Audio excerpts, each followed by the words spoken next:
Assalamualaikum warahmatullahi wabarakatuh. Terima kasih sudah mampir ke channel ini. Jangan lupa tekan tombol subscribe dan nyalakan lonceng notifikasinya supaya selalu update dengan cerita terbaru. Yuk, kita mulai. Cuaca di luar sangat cerah seperti hati Vio sekarang. Gadis yang baru lulus kuliah itu berjalan dengan riang menuju ke kedai bakmi milik ayahnya yang kebetulan terletak di sebelah rumah. Tidak membutuhkan banyak waktu, Vio si gadis dengan rok pendek itu memasuki kedai bakmi ayahnya dan tanpa permisi langsung menuju ke meja kasir, lebih tepatnya mendatangi ayahnya sendiri. "Yah, bagi duit," pinta Vio seraya mengulurkan tangan. Sementara tangan satunya memegang ponsel keluaran terbaru. Hadiah karena berhasil lulus kuliah. Gadis itu sengaja pamer ke karyawan ayahnya dan orang-orang yang kebetulan sedang makan di sana. Bagas selaku ayah Vio mulai memindai penampilan anaknya dari atas ke bawah secara berulang-ulang. Pria yang tahun ini menginjak umur 67 tahun itu mengerutkan keningnya. "Duit buat apa?" tanyanya. "Buat jajan di kafe sama temen-temen," sahut Vio dengan nada ringannya. "Perasaan ayah, kemarin kamu udah nongkrong sama temen-temen. Kenapa hari ini nongkrong lagi?" "Ih, beda ya, beda. Kemarin itu nongkrong buat ngobrolin pesta ulang tahun bunga, tapi kalau hari ini mau ngobrolin kerjaan," sahut Vio semeyakinkan mungkin. Gadis itu berharap ayahnya percaya dengan ucapannya. "Emang kamu mau kerja di mana?" Bagas mengamati ekspresi anaknya. "Nah itu, makanya Vio harus temuin temen-temen Vio biar tahu informasi. Daripada kamu kerja sama orang lain, mending kamu gantiin ayah di sini." Vio mengamati kedai bakmi ayahnya dan kedua karyawan yang ada di sana. Dengan wajah tampak berpikir sejenak, Bagas menatap wajah anaknya penuh harap. "Gimana, mau ya gantiin ayah di sini?" "Ogah," jawab Vio tanpa ragu sedikitpun. Meredupkan binar-binar di mata Bagas yang penuh harap kepada anak semata wayangnya. Umurnya sudah tua, dan tidak memiliki anak lagi selain Vio. Kalau Vio tidak ingin melanjutkan kedai bakmi miliknya, lantas kepada siapa akan ia wariskan? Jarak umurnya dan Vio sangat jauh. Dulu ia dan sang istri pikir tidak akan diberikan keturunan. Sudah berbagai macam cara ia lakukan untuk mendapatkan seorang anak. Dari berkonsultasi dengan dokter sampai ke orang pintar. Namun tidak juga mendapat keturunan. Lalu di saat mereka sudah menyerah dan pasrah, apalagi umur mereka sudah tidak muda lagi, justru mereka diberikan kabar gembira. Sang istri dinyatakan hamil. Maka dari itu sang istri sangat memanjakan Vio, hingga tidak mengizinkan sang putri membantu membersihkan rumah dan memasak di dapur. Alhasil, saat sang istri meninggal, putrinya tidak bisa melakukan apa-apa. Bagas ingin mendidik anaknya agar menjadi anak yang mandiri, tapi sepertinya tidak mudah lantaran putrinya sudah bisa membantah semua perkataannya. Umurnya sudah tidak lagi muda, dan ia tak tahu kapan waktunya menyusul sang istri ke pangkuan Sang Pencipta. Ia takut sang putri tidak bisa bertahan di dunia tanpa dirinya. Maka dari itu, ia sudah mempersiapkan kedai bakmi ini untuk diwariskan kepada Vio. Bukan hanya itu, tapi ada resep rahasia bakmi yang harus diwariskan agar resep ini tidak punah. Namun sayangnya Vio selalu menolak bekerja di kedai menggantikan dirinya. "Kenapa nggak mau? Nanti ayah ajari Vio masak." Bagas masih belum menyerah untuk merayu putrinya. "Ayah kan tahu Vio nggak bisa masak, kenapa maksa mulu sih?" Vio sedikit ngegas. "Karena kamu pewaris satu-satunya, kalau kamu punya adik, udah pasti ayah kasih ke adik kamu." Masalahnya kamu anak ayah satu-satunya. Kenapa nggak bikin adek aja sih ya? Males banget disuruh bikin bakmi, kuliah mahal-mahal malah disuruh jadi tukang bakmi. Heh, bayar kuliah kamu pakai uang hasil jualan bakmi ya. Jangan ngeremehin bakmi ayah. Udah ah ya, mana uangnya? Rengek Vio mulai kesal. Bagas membuka laci lalu mengambil satu genggam uang dan menghitungnya, membuat Vio menyunggingkan senyum dengan mata tak henti melirik dan menghitung berapa banyak uang yang ada di genggaman tangan ayahnya. Nih, buat kamu, ujar Bagas menyerahkan uang 100.000 rupiah. Kok cuma selembar ya? Vio menatap uang yang disodorkan Bagas kepadanya dengan rasa tak percaya. Emang kamu mau berapa? Tanya Bagas dengan nada terdengar santai. Itu yang di tangan ayah, sahut Vio memberikan lirikan ke arah uang yang digenggam ayahnya penuh minat. Senyum Bagas pun tersungging. Jangankan uang di tangan ayah, uang yang di laci semuanya juga boleh. Mata Vio berbinar-binar cerah. Boleh ya? Gadis itu memekik dengan semangat. Boleh, sahut Bagas memberikan senyuman manis. Asik, makasih ayah. Buru-buru Vio memutari meja lalu memeluk ayahnya dengan erat dengan hati berbunga-bunga. Mimpi apa semalam? Kenapa ayahnya pagi ini sangat baik kepadanya? Asal kamu gantiin ayah kelola kedai bakmi ini, ujar Bagas melanjutkan perkataannya yang ternyata belum selesai.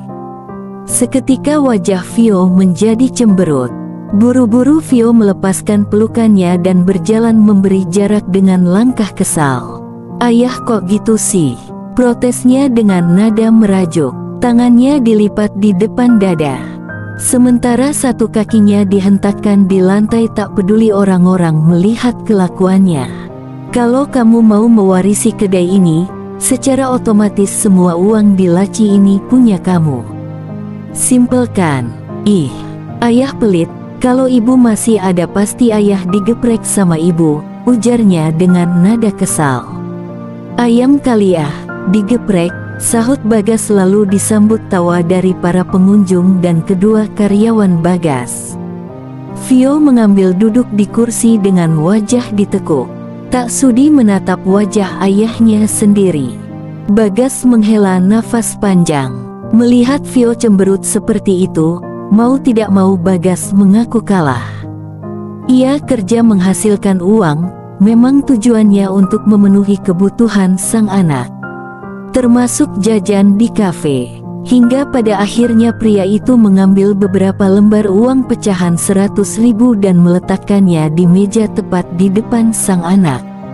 Ini uang buat jajan sama temen-temen di kafe, yang tadi buat beli kuota, ujar Bagas dengan nada lembut.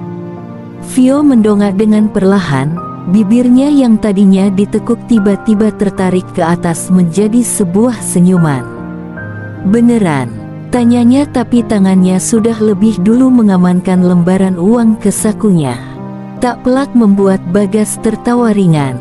Ada-ada saja kelakuan anaknya yang satu ini. Kelakuannya sama persis seperti ibunya, materialistis. Tapi ada syaratnya, lanjut Bagas membuat senyum Vio hilang dalam sekejap. Selalu saja seperti itu, pasti disuruh menggantikan dirinya di kedai, pikir Vio. Tuh kan, Vio mengambil kembali uang yang sudah bertengger nyaman di sakunya lalu dikeluarkan dan kembali diletakkan di atas meja. Dengerin dulu, ujar Bagas lembut. Ih, pasti nggak jauh-jauh dari kedai, sahut Vio sewot. Ih kata siapa, orang ayah cuma minta dianterin sama kamu naik mobil ke suatu tempat. Bagas berkata dengan nada mengejek. Kalau nggak mau ya udah, ayah ambil lagi uangnya. Tanpa aba-aba Vio kembali mengeluarkan bakatnya, yaitu kecepatan tangan untuk mengambil kembali lembaran uang yang tadi sempat ia keluarkan dari sakunya. Pamaliyah, uang yang udah dikasih nggak boleh diambil lagi. Vio segera bangkit. Ayo yah, Mau diantar kemana? Vio siap nganterin kemana aja. Ayah yakin kita kesini? Tanya Vio yang sedang menyetir sambil mengamati keadaan di luar mobil. Yakin, sahut Bagas tanpa ragu. Mau ngapain kita kesini? Vio kembali bertanya. Mau ketemu sama temen lama. Jawaban Bagas benar-benar tidak membuat Vio puas. Temen ayah kerja di sini. Enggak, sahut Bagas dengan santainya. Terus ngapain kita ke? Nah, itu temen lama ayah. Tunjuk Bagas ke arah seseorang yang baru saja keluar dari penjara. Tanpa sepengetahuan Vio, Bagas sudah membuka kaca mobil lalu melambaikan tangan dengan heboh ke arah seorang pria berjaket hitam dan bermasker yang baru saja keluar dari penjara. Dari pakaiannya, jelas pria itu bukan sipir apalagi polisi. Dan hanya ada satu jawaban. Sayangnya tidak ingin Vio ucapkan mengenai latar belakang pria itu. Belum sempat Vio mencegah, sang ayah sudah lebih dulu keluar dari mobil lalu memeluk pria itu dengan wajah sumringah. Ayo masuk. Sang ayah sudah lebih dulu mempersilahkan pria itu memasuki mobil bagian belakang sebelum Vio mencerna semuanya. Kejadiannya begitu cepat, atau memang otak Vio yang terlalu lambat? Ini anakku, Vio. Dan ini Aga, dia baru keluar dari penjara. Ayo salaman dulu Vi, ujar Bagas terlampau santai. Baru keluar penjara, alias mantan narapidana. Wow hebat. Ayahnya membawa masuk mantan narapida ke dalam mobilnya dan dengan santainya memperkenalkan ke anaknya sendiri. Apakah ayah sudah tidak waras? Ingin sekali Vio berteriak seperti itu. Hei, Vio, yang sopan, ayo salaman. Kasihan tuh tangan Aga udah pegel nunggu jabatan tangan sama kamu. Ucapan Bagas membuat Vio tersadar dari gejolak di otaknya yang tumpang tindih mencerna semua yang terjadi. Dengan gerakan kaku Vio menoleh ke belakang seraya menarik sudut bibirnya ke atas dengan paksa, lalu menjabat tangan Aga dengan secepat kilat. Maaf ya Ga, Vio itu anaknya grogian. Nggak biasa ketemu mantan napi, kelakar Bagas dan disambut tawanya sendiri dengan heboh. Vio melirik ke kaca bagian tengah, ingin melihat ekspresi pria di belakang sana. Takutnya pria itu tersinggung dengan ucapan ayahnya lalu mengeluarkan pisau dan menikam ayah dan dirinya dari belakang. Seketika tubuh Vio merinding disko saat melihat tatapan matanya teradu dengan mata coklat pria di belakang sana. Astaga, mati aku, batinnya dengan jantung berdegup kencang seperti ada seseorang yang sedang memalu di dadanya. Ingatkan ia untuk memberikan ultimatum kepada ayahnya setelah sampai di rumah. Apa ayahnya tidak sadar kalau ucapannya bisa mengantarkannya menuju ke alam kematian? Kalau bercanda dengan tetangga sih tidak masalah, yang jadi masalah adalah kenapa pria tua itu mengajak bercanda mantan narapidana. Apalagi bahan bercandanya tidak ada lucu-lucunya, malah membuat jantungnya hampir copot. Ayo jalan, kenapa bengong? Tanya Bagas menatap wajah pucat anaknya. Lah, wajahmu kenapa pucat? Abis ngeliat setan. Ingin rasanya Vio menyumpal mulut ayahnya dengan kaos kaki bekas. Untung Vio masih ingat dosa. Kalau tidak, sudah Vio sumpal mulut ayahnya sedari tadi. Tenang Vi, Aga bukan setan, cuma mantan pembunuh doang kok. Bagas masih saja berkelakar. Allahu Akbar. Batin Vio mengelus dada. Punya bapak satu kok gini amat. Batin Vio kesal bukan main. Vio benar-benar tak menyangka kalau ayahnya menampung mantan napi di kedainya. Ia pikir kemarin ayah ingin menjemput temannya di penjara lalu membawanya ke kedai untuk diberi makan bakmi, lalu mengantarkannya pulang. Tapi nyatanya dia malah keenakan dan tinggal di kedai. Begini ceritanya. Selama di dalam mobil, Vio berkeringat dingin. Bagaimana tidak, tatapan mata Vio selalu saja beradu dengan mata Aga saat melirik ke kaca bagian tengah. Sepertinya Aga memang selalu menatap ke arahnya. Dan itu membuat Vio ketakutan setengah mati. Sesampainya di kedai, Bagas langsung membawa Aga masuk dan menjamunya dengan bakmi buatannya. Ketika Aga membuka masker, Fanny, salah satu karyawan Bagas, langsung terpesona dengan wajah rupawan pria itu. Andai Vio tidak tahu kalau pria itu mantan napi, tentu saja ia juga akan terpesona sama seperti Fanny. Bagaimana tidak, wajahnya tampan dengan kulit putih bersih, hidung mancung, mata tajam, alis tebal, rahang tegas dan bibir tebal yang sangat seksi. Tingginya sekitar 180 cm. Mirip seperti artis Korea. Dilihat dari sudut manapun, agak tidak tampak seperti mantan narapidana. Makanya Fanny yang tidak tahu apa-apa mulai tebar pesona di hadapan pria itu. "Gimana Mas rasa bakminya? Enak?"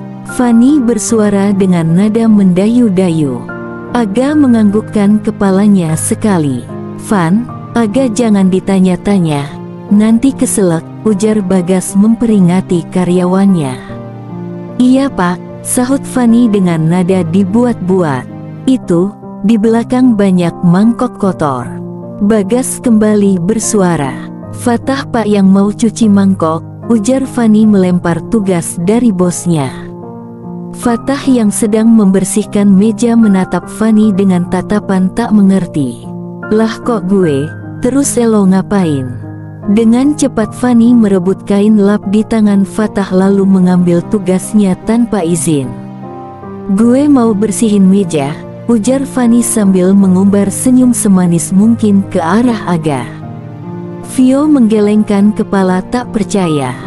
Kalau Fanny tahu siapa pria yang dia goda, pasti perempuan itu akan menggigil ketakutan sama seperti dirinya.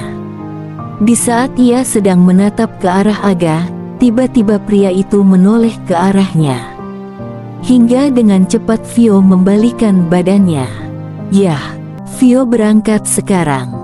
Vio pura-pura berpamitan kepada ayahnya agar tidak tampak salah tingkah karena baru saja dipergoki oleh Aga.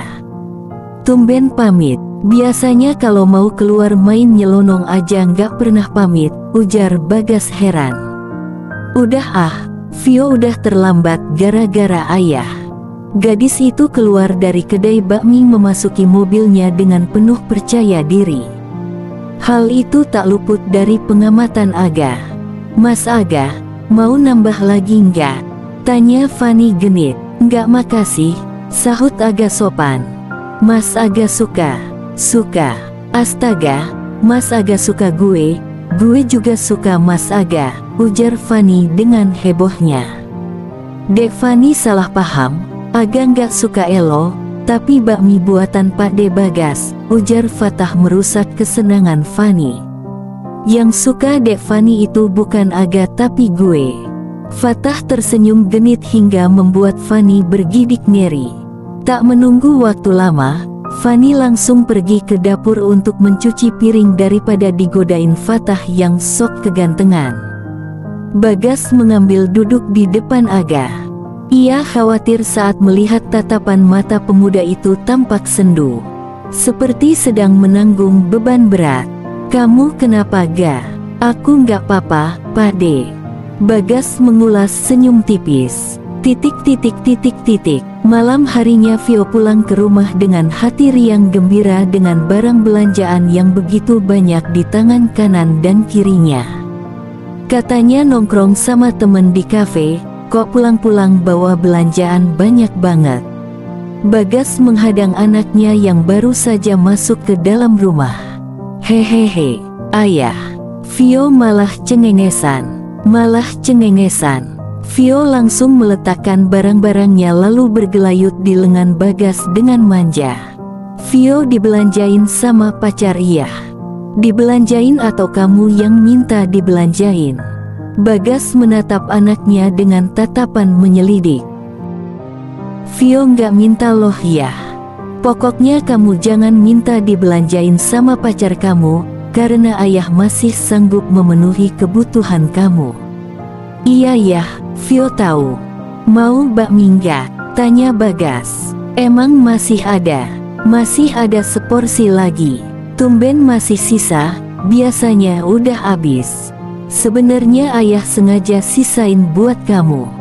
Vio dan Bagas masuk ke kedai yang sudah tutup.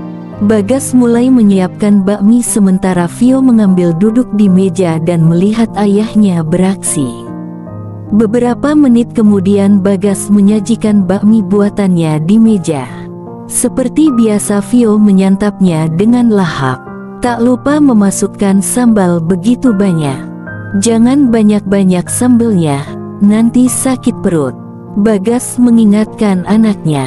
Udah, ayah tenang aja. Perut Vio udah kebal kok. Dikasih tahu, malah ngeyel. Vio memberikan cengiran hingga giginya yang rapi terlihat dengan jelas. Pagi-pagi buta Bagas sudah sibuk di dapur kedai untuk membuat mie dan memasak persiapan untuk berjualan bakmi. Salah satu faktor mengapa bakmi buatan Bagas digemari oleh banyak orang adalah karena mie dibuat sendiri dengan resep turun-temurun. Dan pemilihan bahan-bahan segar berkualitas. Penggunaan bumbu pun tidak pelit-pelit, sehingga bakmi buatan Bagas lebih enak dibandingkan dengan bakmi yang lainnya. Vio terbangun di pagi buta lantaran kehausan. Dan sialnya ia kehabisan air di kamarnya. Alhasil mau tidak mau Vio harus pergi ke dapur untuk mengambil air. Ah, lega. Vio tampak puas setelah meneguk segelas air yang membasahi tenggorokannya yang kering. Permisi. Iya silakan, sahut Vio yang masih setengah sadar. Namun, tiba-tiba ia mengedipkan mata saat melihat tubuh pria muda melintas di depannya. Vio menggosok matanya berkali-kali untuk memastikan lagi. Tidak mungkin tubuh ayahnya berubah menjadi tegap dan wajahnya kembali tampan. Itu sesuatu yang mustahil terjadi. Satu-satunya pria yang tinggal di rumah ini hanya ayah. Kalau itu bukan ayah, lalu dia siapa? Vio mengikuti pria itu dengan mengendap-endap. Dia berjalan ke arah pintu dapur kedai yang terhubung dengan dapur rumahnya. Saat Vio mengintip, ia melihat ayahnya sedang berbicara dengan pria muda yang barusan melintas. Otak Vio kembali memutar memori dan menemukan ingatan bahwa pria muda itu adalah mantan narapidana yang ayahnya jemput dari penjara kemarin siang. Kenapa dia ada di sini? Gumam Vio menarik kembali rasa takut yang sempat hilang. Ini Pak De pancinya, ujar Aga. Makasih ya Ga. Ada yang bisa aku bantu lagi? Ada, tolong blender cabai buat sambal. Aga memutar badannya mencari cabai yang Bagas maksud. Namun, ia malah beradu pandang dengan Vio. Sontak Vio membeku dengan bola mata membulat saking terkejutnya. Aga menarik sudut bibirnya sedikit, hingga membuat Vio cepat-cepat kabur. Kembali ke kamar. Sesampainya di kamar, Vio langsung mengunci pintu lalu bersembunyi di balik selimut. Ada pembunuh di rumah gue, gumamnya frustrasi. Kenapa si ayah biarin pembunuh berkeliaran di rumah? Apa ayah nggak takut dia papain sama dia? Sedetik kemudian Vio keluar dari selimut lalu mengetuk meja nakas 3 kali. Amit-amit jabang bayi. Keningnya berkerut. Atau jangan-jangan ayah diancam buat nampung dia di sini, ujar Vio bermonolog. Gadis itu mulai overthinking. Kalau bener ayah diancam, gue harus cepet-cepet lapor polisi, ujar Vio dengan tekad kuat. Kriting, kriting, kriting. Hah. Vio langsung membuka matanya dengan lebar dan meloncat dari ranjang. Gadis itu terkejut menatap jam di atas nakas. Bagaimana tidak? Rencananya tadi subuh ia hendak melaporkan Aga ke polisi jika benar pria itu mengancam ayahnya. Tapi tak tahu kenapa ia malah kembali tertidur, bahkan sangat lelap hingga tidak menyadari bahwa hari sudah siang. Ayah. Vio baru teringat ayahnya. Keselamatan ayahnya terancam. Lantas tanpa memikirkan penampilannya yang masih berantakan, gadis itu langsung berlari keluar kamar menuju ke kedai ayahnya yang berada di samping rumah. Otaknya benar-benar kacau karena memikirkan nasib ayahnya bersama pembunuh itu. Bagaimana kalau ayahnya dibunuh lalu pria itu menguras habis uang ayahnya dan kabur? Ayah! Teriak Vio saat tidak mendapati ayahnya di kedai. Sontak para pengunjung dan kedua karyawan Bagas menatap Vio dengan tatapan aneh. Ayah! Teriak Vio lagi, bahkan kali ini lebih heboh. Ada apa sih, teriak-teriak. Bagas baru muncul dari bawah meja. Ayah! Vio menghampiri Bagas lalu memeluknya dengan erat. Ayah, nggak apa-apa. Bagas mengerutkan keningnya.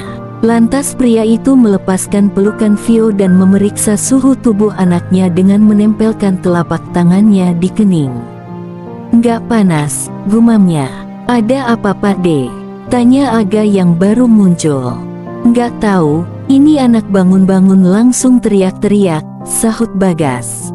Vio menatap Aga sebentar lalu menarik tangan ayahnya menuju ke rumah. Kamu kenapa sih, Vi? Yah, kok napi itu masih ada di sini sih?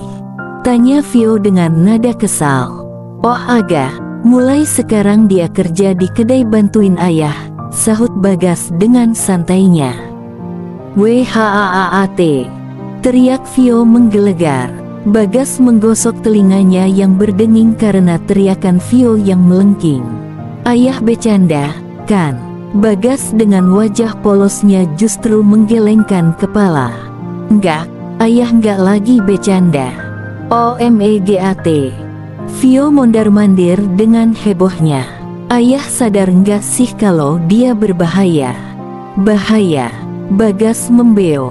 Iya, dia kan mantan napi, kata ayah dia pernah bunuh orang. Emang iya? Terus kenapa ayah biarin dia di sini? Dia kan udah tobat. Tobat? Halo ayah. Ayah percaya gitu aja waktu dia bilang udah tobat? Iya, sahut Bagas dengan polosnya. Ampun, ayah tuh jangan percaya gitu aja. Apalagi dia pernah bunuh orang loh yah, bukan ayam. Vio menjelaskan dengan begitu hebohnya. Bisa aja dia ulangi lagi. Nggak mungkin Vi, pikiran kamu tuh terlalu jauh. Nggak mungkin gimana? Kalau udah tabiat nggak akan bisa tobat gitu aja. Iya. Udah ah, pelanggan ayah udah banyak. Bagas berjalan meninggalkan putrinya. Yah, usir dia dari sini, mohon Vio sambil mengikuti ayahnya. Nggak bisa, mulai sekarang dia karyawan ayah di kedai. Kalau kamu mau dia nggak kerja lagi di kedai, caranya gampang. Caranya gimana ya? Tanya Vio dengan semangat. Caranya kamu gantiin ayah di kedai, jadi kamu bebas pecat dia, bahkan usir dia dari sini. Ayah janji nggak akan ngelarang kamu. Gimana? Ih, ayah nyebelin. Pokoknya Vio nggak peduli kalau ayah dia papain sama napi itu. Vio berbalik badan dan berjalan dengan menghentak-hentakkan kakinya kembali menuju ke kamar. Sudah seminggu Aga bekerja di kedai bakmi milik ayahnya, dan sialnya Vio tidak bisa berbuat banyak lantaran ia tidak ada hak untuk mengusirnya. Kecuali Vio mau meneruskan usaha bakmi milik ayahnya. Dan tentu saja Vio menolak mentah-mentah keinginan ayahnya. Ia dari dulu sudah menyukai dunia fashion, bukan dunia masak-memasak. Dengan cara apapun ayahnya tidak akan bisa memaksanya untuk meneruskan usaha kedai bakminya. Di saat Vio sedang sarapan, tiba-tiba Aga dan Bagas bergabung di meja makan. Vio menatap Aga dengan tatapan waspada sekaligus risih karena secara tiba-tiba ada yang ikut sarapan bersama keluarganya. Ekspresi tidak suka benar-benar tergambar jelas di wajah Vio. "Ayo dimakan nasi uduknya mumpung masih anget," ujar Bagas dengan ramah. "Iya Pakde," sahut Aga tanpa ekspresi. Saking datarnya sampai-sampai Vio tidak bisa menebak isi pikiran Aga saat ini. Apakah akan melancarkan niat busuknya sekarang? Atau masih menunggu waktu yang tepat? Vio harus tetap waspada. Ponsel yang tadinya di atas meja ia ambil dan genggam di bawah meja.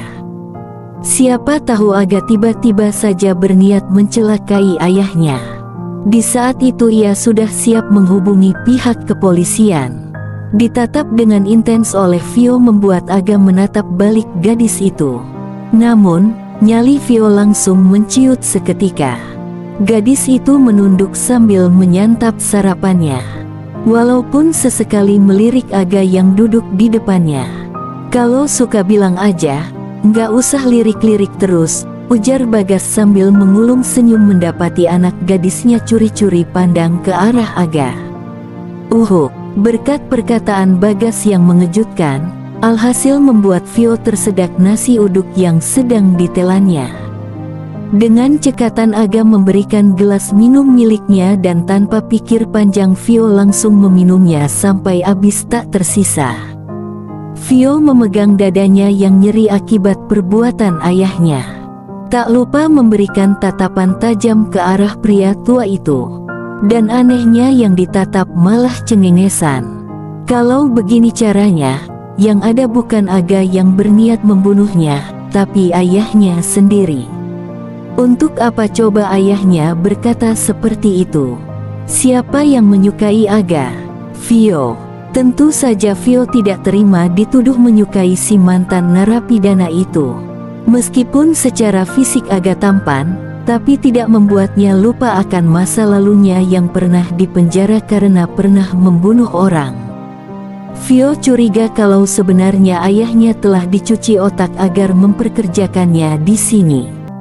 Bagaimana mungkin ayahnya memiliki teman narapidana, bahkan umurnya jauh di bawahnya?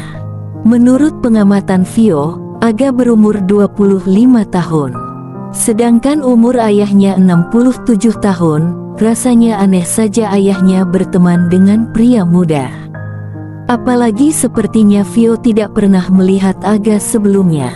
Semua teman ayahnya ia kenal. Ada Pak Yanto ketua RET, Pak Mahmud tukang bengkel depan gang, Pak Samsul tukang ojek pengkolan dan masih ada banyak yang lainnya. Tapi rata-rata umur mereka di atas 50 tahun. Vio menggenggam gelas yang tadi disodorkan oleh Aga dengan tatapan nanar. Gelas ini, seingat Vio, Aga tadi sempat minum dari gelas ini. Otomatis ia dan Aga berbagi gelas yang sama. Mengingat hal itu Vio langsung melepaskan gelas yang dipegangnya. Lalu menutup mulutnya dengan tatapan tak percaya. Mendadak gadis itu bangkit dari duduknya dan berlari menaiki tangga menuju ke kamarnya. Bagas menatap sikap aneh putrinya dengan kening berkerut. "Vio kenapa?" tanya agak bingung sambil menatap Bagas. "Nggak tahu," sahut Bagas sambil mengedikkan bahunya. Bagas mengibaskan tangannya. "Udah, nggak usah heran, Vio emang gitu," ujarnya tampak santai. Aga melanjutkan kembali kegiatan makannya. Sementara itu, di kamar Vio menggosok bibirnya dengan kencang. Ia tak rela berbagi gelas yang sama dengan mantan narapidana itu. Kalau tidak dalam keadaan genting, tentu saja ia tidak akan menerima gelas darinya. Dari dulu tidak ada yang pernah menginap di rumahnya. Apalagi sampai menginap seminggu lamanya. Dan yang lebih menyebalkannya adalah pria itu mantan narapidana. Saat melihat Aga, Vio selalu bertanya-tanya, dengan cara apa Aga membunuh? Mencekik, menusuk, mendorong dari atap gedung, racun, atau memukul dengan besi. Entah Aga menggunakan cara yang mana. Tapi satu hal yang pasti, ia harus waspada. "Pak Rat," Vio baru teringat dengan peraturan tamu harap lapor 2 tanda kali 24 jam. Vio sebagai warga yang baik harus melaporkan tamu yang terlalu lama menginap di rumahnya. Ia harap Pak RT dan warga akan langsung mengusir pria itu dari sini. Vio mengangguk dengan tekad kuat. Namun sayangnya, saat akan melapor ke Pak RT, pria itu malah sudah duduk manis di kedai ayahnya sambil berbincang-bincang seru. Bahkan Yanto mengenal Aga, hingga Vio menatap tak percaya apa yang terjadi di depan matanya. Yanto yang merupakan ketua RT merangkul Aga sambil tertawa lebar. Ada Vio, ujar Yanto. Pagi-pagi ngapain Pak RT ada di sini? Tanya Vio.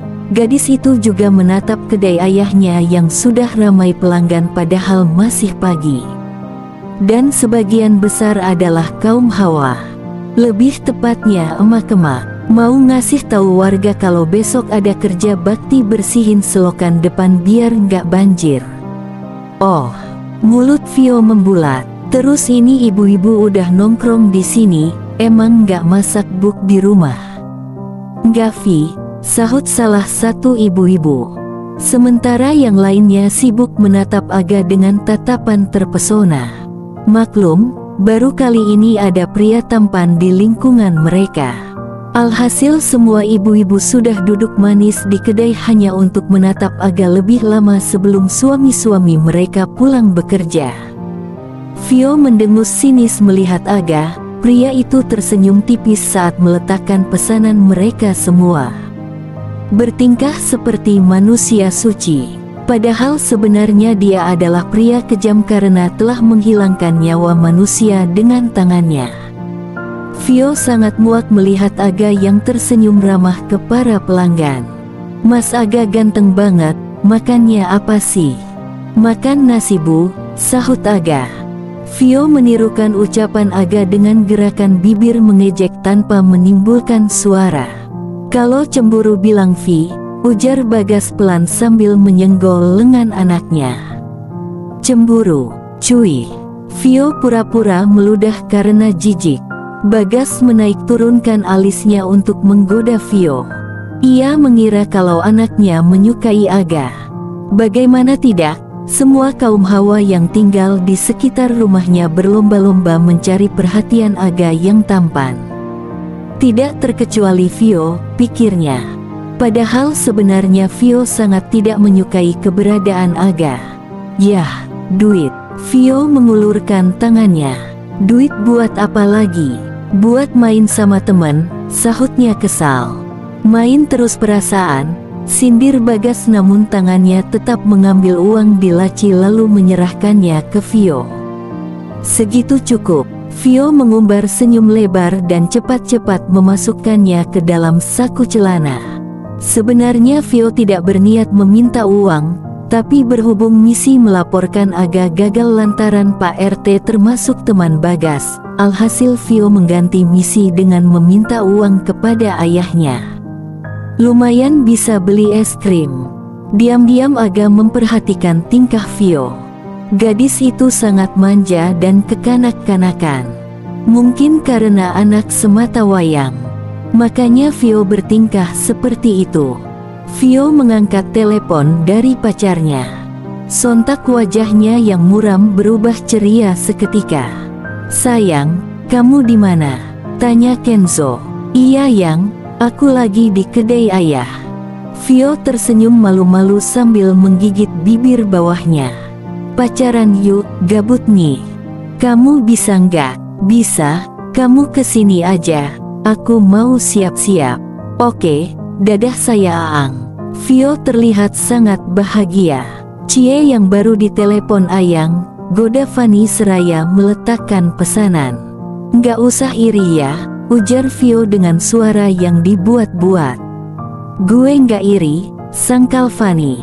Lalu gadis itu menatap Aga. Mas Aga, kapan ajak aku pacaran? Tanya Fani dengan tingkat kepercayaan diri yang sangat tinggi. Fan, bukannya kamu pacarnya Fatah? Celetuk salah satu ibu-ibu yang tidak rela Aga pacaran dengan Fani.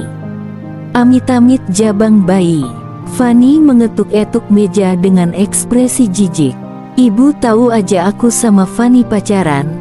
Besok sore kita mau nikah loh, gurau Fatah sambil merangkul bahu Fanny. Gue ogah jadi pacar lo. Fanny melotot dengan tangan membekap mulut Fatah penuh dengan tenaga agar tidak berbicara sembarangan lagi.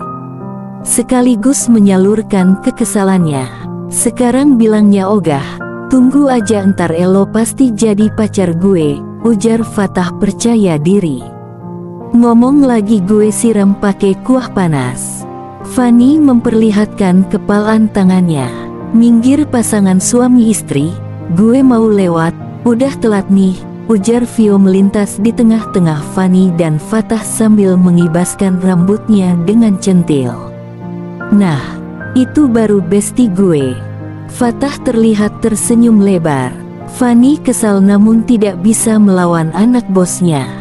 Bibirnya cemberut dan melampiaskan kekesalannya kepada Fatah dengan memukulnya berkali-kali. "Au, sakit yang!" teriak Fatah dengan lebaynya. Hal itu justru membuat Fanny semakin kesal dan memilih pergi ke dapur. "Mas Aga udah punya pacar belum?" "Belum, saya permisi ya Bu." Aga tersenyum sopan.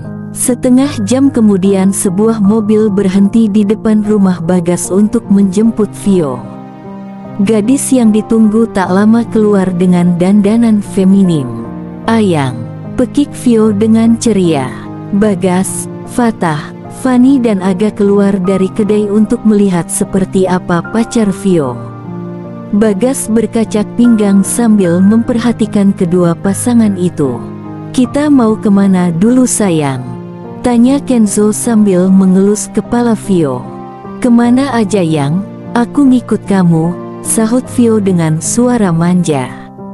Kenzo tersenyum lalu membukakan pintu mobil untuk Vio. Suara deheman membuat Vio dan Kenzo menolehkan kepala ke sumber suara. "Sopankah begitu, pergi bawa anak gadis orang, tapi nggak pamit sama bapaknya?" sindir Bagas sambil mengamati penampilan Kenzo yang urakan. Celana sobek-sobek, menggunakan anting, kalung dan gelang. Seperti preman, itu kesan Bagas melihat pacar anaknya. Kenzo menatap Bagas dengan tatapan sinis. Orang tua kolot yang mencampuri urusan anak muda. "Dia siapa sih yang nyuruh aku pamit ke papa kamu?" Kenzo pikir Bagas adalah tetangga resek. Vio menepuk dahinya sambil meringis ngeri sementara Bagas memberikan tatapan tajam. "Dia ayahku," bisik Vio. "Apa?" Kenzo memperhatikan Bagas dari atas sampai bawah dengan kening berkerut. Kayak kakek-kakek. Kenzo membandingkan ayah Vio dengan ayahnya yang masih muda sekitar umur 40-an. Maklum Kenzo ini anak pertama. Sementara Vio anak satu-satunya setelah menunggu beberapa tahun lamanya. Alhasil saat ini ayah Vio sudah tua, bahkan terlihat seperti kakek-kakek. "Dia beneran ayahku, ayo pamit dulu," bisik Vio panik dan menarik pacarnya ke hadapan Bagas. "Maaf Om, gue nggak tahu kalau Om ini papanya Vio." Kenzo menggaruk rambutnya yang berantakan. Bagas mengerit heran, kenapa bisa anaknya yang cantik jelita menyukai preman seperti dia. Apa yang dilihat anaknya sih? Sepertinya Bagas berniat membawa anaknya ke dokter mata untuk melakukan pemeriksaan. Sepertinya penglihatan anaknya ada yang tidak beres. Dan sepertinya bukan cuma penampilan Kenzo yang mengenaskan, tapi sikapnya benar-benar tidak tertolong. Tidak ada sopan santunnya di depan orang tua.